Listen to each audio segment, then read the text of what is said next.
8 और 9 मार्च के लिए समाचार लेकर हाजिर हूं। Top 10 news. इन दोनों दिनों से समाचार कम थे, इसलिए 2 दिन का एक साथ। चलिए शुरू करते हैं। पहला क्या है? महासागर आधारित तापीय ऊर्जा रूपांतरण परियोजना, जिसको हम ऑटेक भी कहते हैं, महासागर तापीय ऊर्जा रूपांतरण परियोजना भारत लक्षद्वीप के कावारत्ती द्वीप में से तैयार कर रहा है। और यह परियोजना गर्म सतही जल जो रहता है जो समुद्री क्षेत्र में, और गहरे ठंडे समुद्री जल, उनके तापमान के अंतर के आधार पर कार्य करता है और उस अंतर का उपयोग करके ऊर्जा उत्पादन करने के लिए बनाई गई एक योजना है। समुद्री जल जो है उसको पीने योग्य पानी में कन्वर्ट करने के लिए इसका निर्माण किया जा रहा है। नया प्रयोग है, अगर सफल होता है तो भारत के लिए एक ऐसी पहल होगी जिससे पीने के पानी की बड़ी समस्या दूर हो सकेगी। इसके बाद क्या है? आंध्र प्रदेश नई जनसंख्या पॉलिसी लॉन्च किया है। आंध्र प्रदेश ने देखा कि उसके यहाँ जनसंख्या दर बड़ी तेजी से गिरी है। भारत के लिए जो अनिवार्य जनसंख्या दर मानी जाती है उससे बहुत कम हो गई है। 2.1 अनिवार्य माना जाता है, आंध्र प्रदेश का है 1.5% महज। तो उन्होंने तय किया कि यदि आपके बच्चे होते हैं तीसरे संतान, तो आपके तीसरे संतान होने पर 25,000 रुपए सरकार आपको देगी। साथ ही साथ माता को 1 साल की छुट्टी, मातृत्व अवकाश, और पिता को भी 2 माह का संतान अवकाश मिलेगा, पितृत्व अवकाश। हाँ, प्रधानमंत्री किसान सम्मान निधि, इसकी 22वीं किस्त जारी की जाए, 13 मार्च को की जाएगी और गुवाहाटी से इसको प्रधानमंत्री नरेंद्र मोदी जारी करेंगे। 13 मार्च को प्रधानमंत्री किसान उत्सव दिवस के रूप में मनाए जाने की घोषणा भी इसी बीच में की गई। अब एक कंपनी का नाम मैं आपको बताता हूं, याद कर लीजिए अच्छे से। लॉकहीड मार्टिन नाम है इस कंपनी का। ये दुनिया में हथियार निर्माण करने वाली सबसे बड़ी कंपनी है। फिर से दोहराता हूं, लॉकहीड मार्टिन नाम है कंपनी का। दुनिया में हथियार निर्माण की सबसे बड़ी कंपनी है। देश आप तक आप सोच लिए होंगे, अमेरिका है वो देश, उससे ज्यादा हथियार कोई नहीं बनाता है, कोई सप्लाई नहीं करता है। और अगर आप देखें तो दुनिया में टॉप 3 जो हथियार निर्माता है उसमें देखिए आरटीएक्स ग्रुप और नॉर्थ रोप ग्रुप, ये भी अमेरिका की, यानी दुनिया के टॉप 3 हथियार बेचने वाली कंपनी अमेरिका की। अब अगर विश्व में कहीं भी युद्ध हो रहा हो तो क्यों अमेरिका का फायदा है, आप समझ सकते हैं। आगे देखते हैं। अंतरराष्ट्रीय महिला दिवस 8 March, women's day 2026, gift to gain, दान करके लाभ प्राप्त करने संबंधी एक थीम ये भी लॉन्च की गई थी, उसको भी थोड़ा सा ध्यान रख सकते हैं, मन करे तो याद करिएगा, जबरदस्ती नहीं है। Infrastructure innovation centre IBM, Bharat में पहली बार अपना केंद्र बेंगलुरु में आईबीएम इंफ्रास्ट्रक्चर इनोवेशन सेंटर के रूप में स्थापित किया है। ये एक ऐसी जगह होगी जहां दुनिया भर के अलग अलग तकनीकी क्षेत्र के विशेषज्ञ एक साथ मिलकर काम करेंगे। आईबीएम जो है वो पहला कंप्यूटर बनाने के लिए जाने जाने वाली संस्था है, आप तो जानते ही होंगे इसके बारे में। फिर बात करेंगे यूक्रेन की, दुनिया में सबसे बड़ा हथियार खरीदार देश बनकर के उभरा है। ये रिपोर्ट सिप्री ने जारी की है। सिप्री यानी स्टॉकहोम इंटरनेशनल पीस रिसर्च जो इंस्टीट्यूट है, वो हर बार हथियारों की खरीदी बिक्री पर रिपोर्ट जारी करता है। उसके लिहाज से यूक्रेन दुनिया का सबसे ज्यादा हथियार खरीदने वाला देश है। तो खरीदे भी क्यों ना, रूस से लगातार 2 साल हो गए उसको लड़ते, तो हथियार की जरूरत तो पड़ेगी उसको, तो वो खरीद रहा है। भारत दूसरे नंबर का सबसे बड़ा देश है। हम लड़ तो नहीं रहे, लेकिन हमारे आजू बाजू वाले लड़ने पे उद्धत रहते हैं, हमको खरीदना पड़ता है। तो भारत हथियारों का दूसरा सबसे बड़ा खरीदार देश है। सऊदी अरब, कतर और पाकिस्तान बाद के क्रम के देश हैं, यानी तीसरे, चौथे और 5वें। सोच रहे हो पाकिस्तान 5वें नंबर पे आता है हथियार खरीदने पे। इनके पास पैसा कहां से आ रहा है पता नहीं, वो खरीद रहे हथियार। अब बात करते हैं लामितीय, ये क्या है? युद्ध अभ्यास है, 2026 में हो रहा है भारत और सेशल्स के बीच में। अच्छा, सेशल्स के बारे में आपको एक बात बता दूं, बड़ा रोचक है, आप सर्च करके देखिएगा। दुनिया का अकेला देश है सेशल्स जिसके झंडे पर उस देश का नक्शा बना हुआ है। तो उन दोनों देशों का युद्ध अभ्यास है 9 मार्च से 20 मार्च के बीच, सेशल्स में ही हो रहा है। रक्षा अकादमी में हर 2 साल में एक बार दोनों देश मिलते हैं और अभ्यास करते हैं। फिर है मुज्तबा खामेनेई, ईरान के नए सुप्रीम लीडर बन गए हैं। माफी चाहूंगा। ईरान में इस्लामिक क्रांति के बाद पहली बार है जब पिता से बेटे को हक मिला है। फिल्म अभिनेता है चिरंजीवी, तेलुगु फिल्म अभिनेता है। सिनेमा में उनके योगदान के लिए एनटीआर राष्ट्रीय फिल्म पुरस्कार से सम्मानित किया गया। तो ये थे समाचार, ध्यान से सुनने के लिए। 10 मार्च टॉप 10 न्यूज में आपका स्वागत है। बिना कोई समय लिए चलिए शुरू करते हैं। पहला समाचार, विक्रम 1 देश का पहला निजी रॉकेट है। इसका निर्माण स्काई रूट एरोस्पेस कंपनी, जो कि एक उभरती हुई कंपनी है प्राइवेट सेक्टर की, वो कर रही है। लॉन्च होगा ये अप्रैल 2026 में, इसका संभावित वर्ष है। विशेषता क्या है? 3D प्रिंटिंग तकनीक से इसका निर्माण किया गया है। वो जटिल संरचना जो कि बड़ी महंगी मिलती, वो उपकरण जो महंगे मिलते हैं, उसे 3D प्रिंटिंग तकनीक से तैयार करके इसे कम खर्चे में तैयार किया गया है। अगला है कुनो नेशनल पार्क, मध्य प्रदेश में है। चीतों की संख्या यहां बढ़कर के 53 हो गई है। प्रोजेक्ट चीता 2022 में 17 सितंबर प्रधानमंत्री नरेंद्र मोदी जी के जन्मदिन के अवसर पर शुरू किया गया था, जब पहली बार हमने साउथ अफ्रीका के नामीबिया से, यानी अफ्रीका महाद्वीप के नामीबिया से चीते लाए थे और उसकी योजना की शुरुआत की थी। फिर साउथ अफ्रीका से भी लेकर के आए और अब जो है ये क्रम जो है बढ़ता जा रहा है। इसके बाद बात करते हैं युद्ध में सफेद फास्फोरस का प्रयोग। तो एक दौर था जब दूसरा विश्व युद्ध हुआ था, तो एक व्यक्ति हिटलर अपने गैस के लिए जाना गया, वो गैस जो लोगों के जीवन का अंत करने के लिए जानी गई, मस्टर्ड गैस जिसे कहा जाता था, गैस चैम्बर में लोगों को मार दिया जाता था। अब सफेद फास्फोरस का प्रयोग कर रहा है वो देश, सोचिए आयरनी कहते हैं इसे ही, जिसके लोगों के खिलाफ उस गैस का प्रयोग किया जाता था। यहूदियों की हम बात कर रहे हैं। इजराइल अब सफेद फास्फोरस का प्रयोग कर रहा है युद्ध में। हाल ही में उसने लेबनान में सफेद फास्फोरस की बॉम्बिंग की। सफेद फास्फोरस मैं आपको बता दूं अत्यंत ज्वलनशील होती है, हवा के संपर्क में आती तेजी से जलती है। 800 डिग्री सेल्सियस तक तापमान चला जाता है। इतना तापमान हड्डियों तक को जला सकता है और इसकी बॉम्बिंग कर दी उसने। मैं आपको यह भी बता दूं यूनाइटेड नेशन ने इसे धारा 3 के तहत प्रतिबंधित भी किया है, पर यूनाइटेड नेशन सो रहा है। खैर, हथियार खरीदी पे बात करते हैं। हथियार खरीदी की रिपोर्ट है। भारत को सबसे अधिक हथियार रूस से प्राप्त होते हैं आज के डेट में। 40% भारत के कुल हथियारों का रूस आपूर्ति करता है, जबकि फ्रांस 29% और इजराइल 15% हथियार बेचता है। दुनिया में हथियार बेचने वाला वैसे सबसे बड़ा देश अमेरिका है, पर भारत के लिए सबसे ज्यादा हथियार की प्राप्ति रूस से होती है, ये ध्यान रखने की बात है। दूसरे नंबर पर फ्रांस है। दुनिया का दूसरा सबसे बड़ा हथियार खरीदार बन के हम उभरे हैं और ये रिपोर्ट है सिप्री की। सिप्री क्या है? Stockholm International Peace Research Institute. ये हमेशा हथियारों की संख्या, उसकी खरीदी बिक्री पर रिपोर्ट जारी करती है। अगली न्यूज पे क्या है हमारे पास? ब्रह्मोस मिसाइल। ये पहला मौका है जब भारत अपने ब्रह्मोस मिसाइल को थोड़ा विस्तार दे रहा है। इंडोनेशिया दूसरा देश बन जाएगा जो भारत से खरीदने वाला है ब्रह्मोस मिसाइल। फिलीपींस ने 2022 में ऐसा खरीदा था, अब इंडोनेशिया इंटरेस्टेड है। और ब्रह्मोस की अगर बात करें तो सुपरसोनिक मिसाइल है। भारत के ब्रह्मपुत्र नदी, रूस की मॉस्कोवा नदी का नाम मिलाकर के इसको तैयार किया गया है। दोनों देश की टेक्नोलॉजी आपस में मिलती है और ये 290 किलोमीटर मार कर सकने वाली क्षमता वाला एक सुपरसोनिक मिसाइल है, यानी कि ध्वनि की गति से भी तेज चलता है। सुंदर पिचाई 6400 करोड़ रुपए का पैकेज हासिल किए। अल्फाबेट इंक कंपनी के सीईओ हैं। सबसे ज्यादा वेतन पाने वाले सीईओ के रूप में अब इनका नाम दर्ज हो गया। Guwahati Silchar high speed corridor, प्रधानमंत्री नरेंद्र मोदी ने पूर्वोत्तर भारत का पहला हाई स्पीड कॉरिडोर शुरू कर दिया है। ये ध्यान रखेंगे, एक जगह है मावलिंगखुंग शिलोंग के पास, वहां से पंचग्राम सिलचर के पास, उन दोनों को कनेक्ट करेगी। 166.8 किलोमीटर ट्रैक होगा। नहीं भी याद करेंगे वो चल जाएगा। याद क्या रखना है? Guwahati Silchar high speed corridor. अगली न्यूज पर आते हैं। अगली न्यूज पर है हमारे पास RM नच्चमई। ये जो है ये फंक्शनल न्यूक्लियर पावर प्लांट संभालने वाली भारत की पहली महिला बनकर के उभरी हैं। कैगा कर्नाटक में स्थित परमाणु संयंत्र को संचालित करने की जिम्मेदारी इन्हें सौंपी गई है। ये पहला मौका है कि देश में किसी परमाणु संयंत्र की हेड एक महिला है। इसके बाद लक्ष्य सेन कमाल के बैडमिंटन खिलाड़ी, ऑल इंग्लैंड ओपन पुरुष एकल में रजत पदक जीते। इससे पहले भी वो रजत पदक एक बार और जीते थे 2022 में। उनके जो कोच हैं वो है प्रकाश पादुकोण। वो पहले ऐसे व्यक्ति थे जिन्होंने ऑल इंग्लैंड जो बैडमिंटन टूर्नामेंट है वो जीता था, फाइनल भी। इसके बाद कुछ चर्चित उत्सव की हम बात कर लेते हैं। घेर कांवट उत्सव गुजरात के वडोदरा में होता है। वीरों का उत्सव कहा जाता है इसको।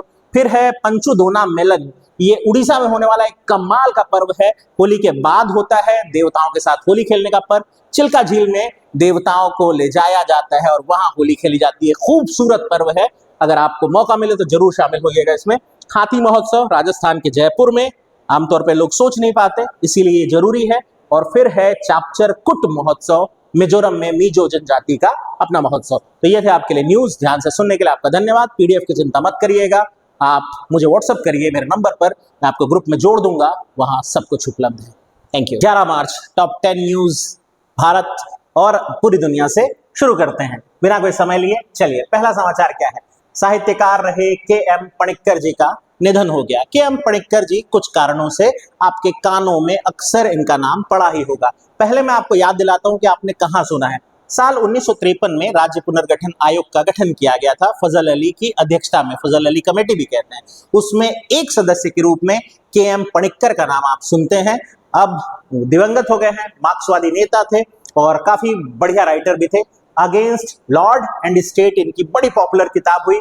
Culture and consciousness of modern India और टुवर्ड्स फ्रीडम 1940, ये इनकी कुछ प्रमुख किताबें रही जिनके लिए इनको जाना गया। बात करते हैं T20 क्रिकेट विश्व कप 2026 की। भारत और श्रीलंका कंबाइन रूप से इसको आयोजित कराए और भारत तीसरी बार ये जीत गया। भारत की ये जो जीत है ये 2007 के बाद आई हुई सबसे महत्वपूर्ण जीत मानी जा रही है, क्योंकि भारत ने डोमिनेट किया पूरी तरह से। सूर्य कुमार यादव भारतीय दल के कप्तान थे। प्लेयर ऑफ द टूर्नामेंट बने कमाल के खिलाड़ी केरलम राज्य के संजू सैमसन, और उसके बाद एक गुजराती लड़का प्लेयर ऑफ द मैच बना जसप्रीत बुमराह, कमाल के खिलाड़ी। लेकिन जो सेकंड आई टीम उप विजेता वो रही न्यूजीलैंड, और ये पूरा जो सिनारियो रहा उसलिए बीसीसीआई ने भारतीय टीम को 131 करोड़ रुपए देने की घोषणा भी की है। इसके बाद बात करते हैं स्मृति मंदाना। क्रिकेट की बात हो रही है तो ओडीआई रैंकिंग में लगातार शीर्ष पे बनी हुई है, और ये पहली ऐसी महिला क्रिकेटर हैं जो इतने लंबे समय तक शीर्ष पर बनी हुई है। आवश्यक वस्तु अधिनियम 1955 भारत में लागू कर दिया गया है। युद्ध के चलते स्थिति थोड़ी दयनीय हो गई है, और तेल और गैस सरकार ऐसे दावा कर रही है उसके पास पर्याप्त भंडार है, परंतु जैसे हालात दिख रहे हैं ये आवश्यक वस्तु अधिनियम लागू करना जरूरी हो गया था कि कालाबाजारी ना हो, लोग छुपा करके भंडार बना करके ना रखें। हर व्यक्ति को उसकी जरूरत की वस्तु पाने का हक मिलना चाहिए। यहाँ पर टीम ऑफ द टूर्नामेंट वैसे मैं बताना भूल गया था, इसमें टीम ऑफ द टूर्नामेंट जो बनाई गई है उसमें भारत से संजू सैमसन, ईशान किशन, हार्दिक पांड्या, जसप्रीत बुमराह जैसे खिलाड़ी शामिल हैं, यानी 4 खिलाड़ियों को जगह दी गई है। और इसमें बाकी पाकिस्तान का एक खिलाड़ी साहिबजादा फरहान पता नहीं क्यों है, बट हाँ मौजूद है, क्या कर सकते हैं। आइए अगली न्यूज पर देखते हैं। अगला है हमारे पास संशोधित राजकोषीय घाटा अनुमान। मेरी गारंटी पकड़िए कि इसमें का एक प्रश्न आएगा। संशोधित राजकोषीय घाटा अनुमान में अंतिम वित्तीय वर्ष 2024-25 के हिसाब से जीडीपी का 4.9% हम घाटे पे रहे, जब पिछले बार अनुमान निकाले थे तो 4.8% ही आया था। ये परिवर्तन क्यों हुआ? क्योंकि हमको जीडीपी में जो पुराना आधार वर्ष था उसको 2011-12 उसको हटा करके 2022-23 करने की घोषणा की सरकार। चूंकि ये घोषणा कर दी तो राजकोषीय घाटा भी बदला है, तो याद रखेंगे नया है 2024-25 के लिए जीडीपी का 4.9% राजकोषीय घाटा। गारंटी मानिए क्वेश्चन आएगा। जल जीवन मिशन अवधि का उसके लिए विस्तार कर दिया गया है। अब 2028 तक दिसंबर माह में चलेगी जल जीवन मिशन। ये जो मिशन है जल जीवन मिशन सबके लिए स्वच्छ पेयजल उपलब्ध कराने संबंधी मिशन था। 2019 में इसे शुरू किया गया था। प्रधानमंत्री नरेंद्र मोदी जी के दूसरे कार्यकाल के दौरान ये प्रारंभ हुआ था। इसमें कुछ नई चीजें भी जुड़ी हुई हैं, जैसे एक सुजलम भारत नाम का पहल शुरू किया गया है। इसका उद्देश्य है ग्रामीण क्षेत्र में जितनी भी जल आपूर्ति है उसका डिजिटल रिकॉर्ड रखना। नाम रखा गया है सुजलम भारत। इसके बाद जल अर्पण नाम से एक पहल शुरू की गई। इसके तहत स्थानीय संस्थाएं क्या करेंगी? पेयजल परियोजनाओं के पूर्ण होने का औपचारिक निरीक्षण करेगी। कोई भी ग्राम पंचायत तभी हर घर जल घोषित होगी जब पानी की आपूर्ति, संचालन और रख रखाव के लिए ये घोषणा कर दी जाए वहां की पंचायत के द्वारा। उसका ध्यान रखेगा जल अर्पण पोर्टल। इसके बाद बात करते हैं एक एयरपोर्ट की। मदुरई एयरपोर्ट आपको पता ही है तमिलनाडु में पड़ेगा, उसे इंटरनेशनल एयरपोर्ट का दर्जा ऑफिशियली मिल गया है। इसके बाद 2026 फीफा वर्ल्ड कप, 48 टीमों का यह महाकुंभ, 48 टीमें खेलेंगी फुटबॉल। 23वें नंबर का वर्ल्ड कप होने वाला है। ये इतिहास में पहली बार ये जो हो रहा है आयोजन, 3 अलग अलग देश मेजबानी कर रहे हैं। अमेरिका है इसमें, कनाडा है और मेक्सिको है, तीनों मिल करके कर रहे हैं मेजबानी। पहला मौका है, ध्यान रखेंगे। 11 जून 2026 से शुरू होगा, 19 जुलाई 2026 तक ये आयोजन चलेगा। और जो आखिरी मैच है वो मेट लाइफ स्टेडियम में होगा जो अमेरिका में पड़ेगा। आखिरी न्यूज में है भारत की पहली रिंग मेट्रो दिल्ली में प्रारंभ कर दी गई। पिंक लाइन रिंग मेट्रो इसका नाम दिया गया है, और दिल्ली में लगभग 71.56 का एक पूरा सर्कल कटेगा जो मेट्रो से भरा हुआ है। भारत का पहला शहर बन गया है, ध्यान रखेंगे। ये थे समाचार। पीडीएफ के लिए आपको पता है क्या करना है, व्हाट्सएप करिए मुझे, मेरे नंबर पर ग्रुप में जोड़ा जाएगा, सब कुछ वहां उपलब्ध है। नमस्कार। 12 मार्च टॉप 10 न्यूज में आपका स्वागत है। बिना कोई समय लिए शुरू करता हूं। मेरा नाम शेखर है। पहली न्यूज क्या है? निष्क्रिय इच्छा मृत्यु। देश में पहली बार पैसिव यूथेनेशिया, जिसे निष्क्रिय इच्छा मृत्यु कहते हैं, इसको मंजूरी सुप्रीम कोर्ट के द्वारा दे दी गई। ये हरीश राणा नाम के गाजियाबाद के शख्स हैं जो काफी लंबे समय से कोमा में थे, और उनके परिवारजनों के द्वारा लगाई गई याचिका की सुनवाई करते हुए जस्टिस पारदीवाला और जस्टिस विश्वनाथन की जो पीठ थी, बेंच थी, उन्होंने फैसला दिया कि अनुच्छेद 21 के अंतर्गत right to die with dignity का प्रयोग करते हुए एक ऐसा व्यक्ति जिसके और वापस जीवन में आने की संभावना नहीं है, उसके परिवारजन चाहें तो उसके लिए पैसिव यूथेनेशिया की मांग कर सकते हैं। ये मांग सबसे पहली बार यदि भारत में देखें तो उठी थी अरुणा शानबाग के मामले में।